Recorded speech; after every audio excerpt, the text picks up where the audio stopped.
सिझेरियनची शक्यता टाळून normal delivery व्हावी असं जर तुम्हाला वाटत असेल तर हा व्हिडिओ शेवटपर्यंत पाहत राहा.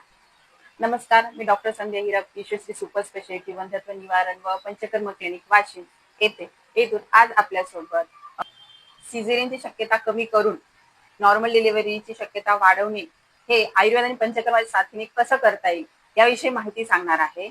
आजकाल सिझेरियनचं प्रमाण 10 पैकी 6 डिलिव्हरीचा सिझेरियन होत आहे, एवढं वाढलेलं आहे. पण खरंच हा एकमेव मार्ग आहे का की ज्याने आपण प्रसूती करता येईल?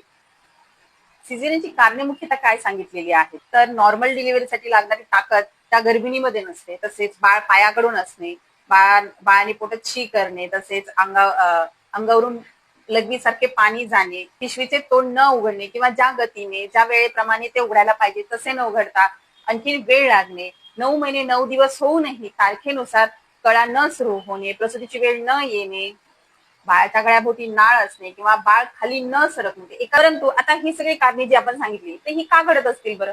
तर कारण की त्या गर्भिणीच्या शरीरामध्ये वात दोषाची विकृती झालेली असते. यापैकी कुठलेही एक कारण घडेल असं म्हणता येईल आपल्याला. तर आपण हे कसं टाळता येईल? गर्भधारणेपासून डिलिव्हरी होईपर्यंत प्रत्येक महिन्यानुसार मासानुमासिक औषधांची योजना व प्रत्येक महिन्याला त्या गर्भिणीला होणारा त्रास त्यानुसार औषधी योजना, तसेच शेवटच्या 8व्या आणि 9व्या महिन्यामध्ये बस्ती म्हणजेच एनिमा हे पंचकर्म प्रत्येक गर्भिणीने करून घेणे खूप गरजेचं आहे असं सांगितलेलं आहे. त्यामुळे वात दोष जो बिघडलेला आहे, ऍबनॉर्मल आहे, तो नॉर्मल होण्यास मदत होईल आणि ही सगळी जी कारणे आहे ती घडण्याची शक्यता आपल्याला नक्कीच कमी करता येईल आणि याने वात हा नॉर्मल होण्यास मदत होते. आता तुम्हाला प्रश्न पडेल की आयुर्वेदिक औषधे ही ॲलोपॅथीची औषधे सुरू असताना सोबत घेतली तर चालतील का?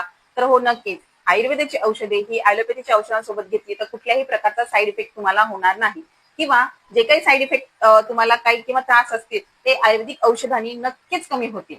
पण जेव्हा डिलिव्हरीची वेळ येते तेव्हा आयुर्वेदिक औषधे घेऊन पंचकर्म करूनही बाळाचा किंवा आईच्या जीवाला धोका असेल तर तेव्हा त्या डॉक्टरांनी जर सिझरचा निर्णय घेतला तर तो आपल्याला मान्य करावा लागतो, कारण की एमर्जन्सीमध्ये आपल्याला सगळ्यात महत्वाचं असतं आईचा आणि बाळाचा जीव.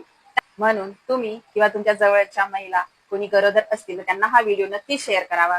कदाचित तुमच्या एका शेअरने तिचं एक सिझर एका महिलेचं वाचेल आणि तिला तो त्रास कमी होईल. धन्यवाद.